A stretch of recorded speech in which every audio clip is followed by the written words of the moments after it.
भाई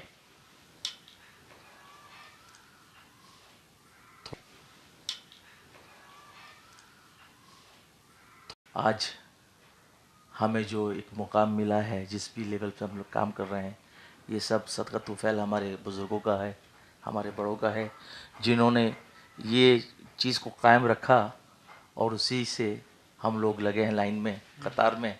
और मेरा न्यू प्रोजेक्ट अभी 26 जन को रिलीज़ है, वंदे मातरम, जो एक बहुत बड़ा कॉन्सेप्ट है और बहुत लीजेंड लोग उसमें परफॉर्म कर रहे हैं।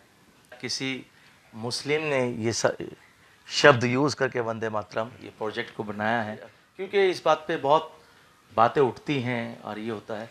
हम तो सलाम कर रहे हैं, आप जिस धरती पे रह रहे हैं, जिस वतन में रह रहे हैं, हम उस धरती को प्रणाम कर रहे हैं, आदाब कर रहे हैं। हमारा थेवरी ये है। अब इसे लोग किसी और लेवल पे ले जाएं तो वो उनके सोच है।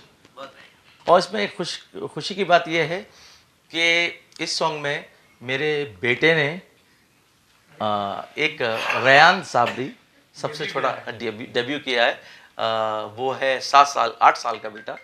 देखिए, वंदे मातरम मेरा प्रोजेक्ट नहीं था।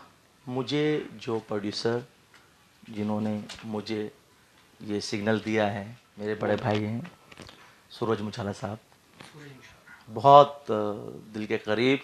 ये उनका हुक्म हुआ कि हम लोग ये एल्बम करें। उसके अलावा दबंग 3, उसके अलावा बड़े बड़े और म्यूजिक डायरेक्टर हैं, राम संपत, उनका एक प्रोजेक्ट गाया है। उसके अलावा फिर प्रीतम का भी प्रोजेक्ट है। हमें इजीली खेती करनी पड़ी नहीं, बोया बोया हमने काटा है। हमारे वालिद मोहतरम और चाचा ने जो मेहनत की है, उन्होंने जो बीज बोया था, हम जाके वो फसल काट रहे हैं